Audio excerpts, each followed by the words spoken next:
Доброе утро, зрители Stop Game! В эфире Инфакт.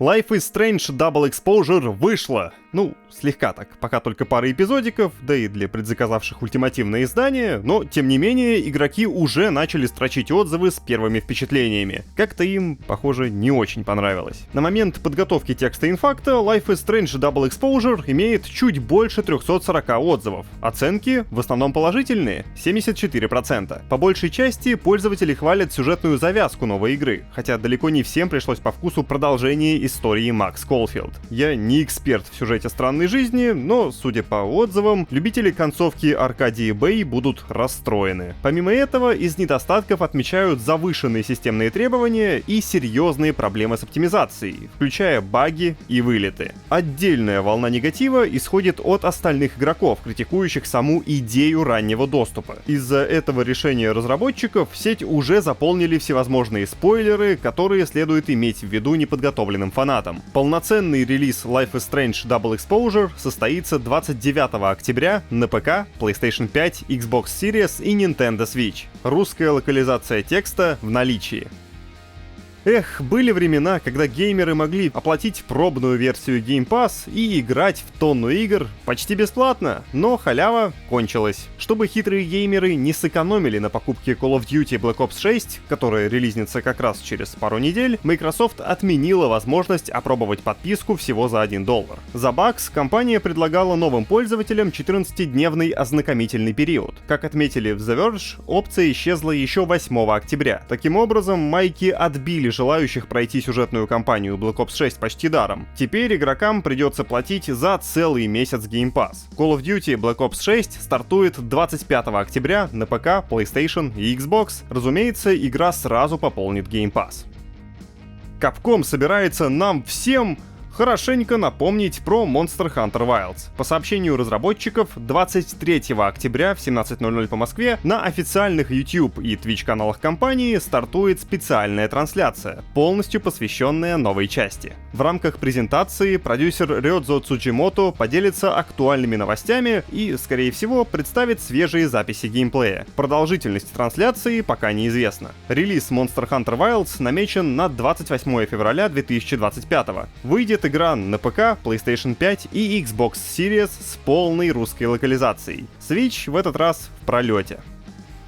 Переносы Stalker 2 происходили так часто, что невольно начинаешь задаваться вопросом, насколько игра реально близка к релизу. Сейчас, видимо, все-таки достаточно близка. Для демонстрации рабочего билда девелоперы из GSC Game World даже пригласили к себе журналистов из разных изданий и предложили им провести в виртуальной зоне отчуждения несколько часов. После сессии журналисты поспешили поделиться своими впечатлениями. Вот несколько ключевых тезисов из опубликованных превью. Спойлер: поигравшим понравилось. Говорят, что незнакомым с прошлыми играми все необходимое рассказывают во введении. События Stalker 2 начинаются с полуночного вторжения в зону отчуждения. Новый главный герой по кличке Скиф хочет найти достаточно сильную аномалию, чтобы зарядить таинственный артефакт. Поход осложнился вследствие предательства проводника, которого игрокам предстоит найти и решить его дальнейшую судьбу. Эта часть демо была, к слову, и на недавних выставках. Сталкеры также скупы на информацию, как и на боеприпасы, поэтому поиски вынудят геймеров вступить в местную борьбу группировок. Задания нелинейные. Можно согласиться помочь одной группе, а затем предать ее и идти за наградой ко второй.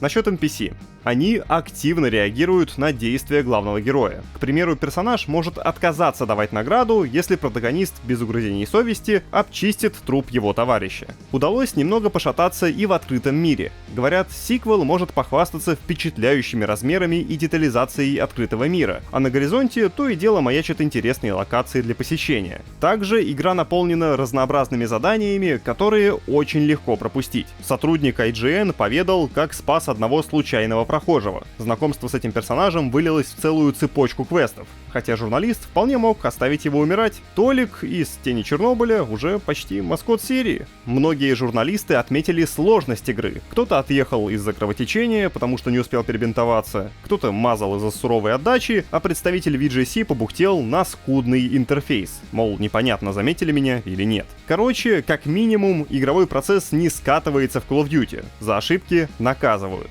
В превью особенно захвалили визуальную составляющую Stalker 2. Некоторые пейзажи игры даже сравнили с картинами, настолько живописно они выглядят. Многие отметили чарующую красоту бескрайних маковых полей, например. Единственное, о чем сейчас реально стоит беспокоиться, так это об оптимизации. Речь идет как о производительности, так и о всевозможных багах. Наряду с небольшими недочетами встречались и критические ошибки, которые не позволяли завершить задание. Разработчики обещают, что релизная версия сиквела будет гораздо стабильнее билда, показанного прессе. Релиз Stalker 2 Heart of Chernobyl намечен на 20 ноября текущего года. Тайтл поселится на ПК и Xbox Series, включая Game Pass.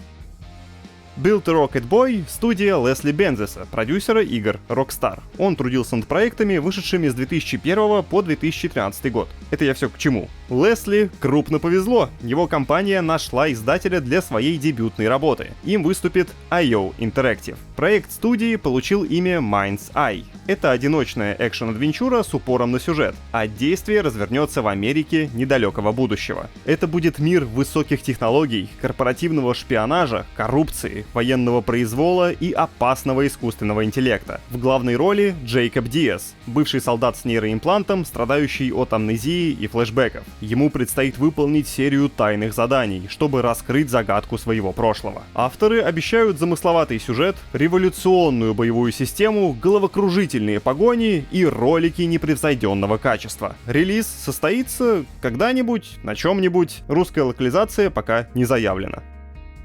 Издательство Deck 13 и разработчики из студии Just 2D выпустили Дрова Forsaken King. Эта пиксельная экшен-РПГ перенесет геймеров в мрачный мир, полный опасностей и магии. При создании тайтла девелоперы черпали вдохновение из классических игр жанра и кельтской мифологии. В Дрова люди научились захватывать духов, повелевающих природой, и стали управлять ими. Такое нахальство не пришлось по вкусу остальным духов, и их гнев разделил общество. Геймеры должны принять одну из сторон, но цели можно преследовать собственные. Дрова Forsaken King уже доступна на всех актуальных платформах. В магазине Valve RPG отдают со скидкой в 10% за 792 рубля. Перевода на русский язык нет, но если сообщество проявит достаточный интерес, разработчики займутся локализацией на другие языки. Так что не стесняйтесь проявлять этот интерес как-нибудь. Capcom гордо объявила, что число проданных копий Resident Evil 4 Remake превысило 8 миллионов. Компания сердечно поблагодарила сообщество и поделилась вот таким артом с Леоном и Эшли. Надеюсь, я не забыл добавить его на монтаже. Планку в 8 миллионов единиц ремейк 4 взял примерно за 1,5 года. Последний раз Capcom делилась успехами игры в августе 2024, когда обновила свой платиновый список. Тогда тираж RE4 был чуть больше 7,5 лямов. Вообще, 8 миллионов — неплохое число. Особенно, если оно будет написано напротив счетчика просмотров наших видосов или в графе «Подписчики на Бусти», например. Подписывайтесь, кстати, там куча всякого интересного выходит. Ну, или переходите на наш сайт. Там Алексей Лихачев накатал обзор разорвавшей Steam Dragon Ball Sparking Zero. Можно узнать, чем же она так всех покорила. Не забудьте про лайк и хорошего вам четверга. Пока!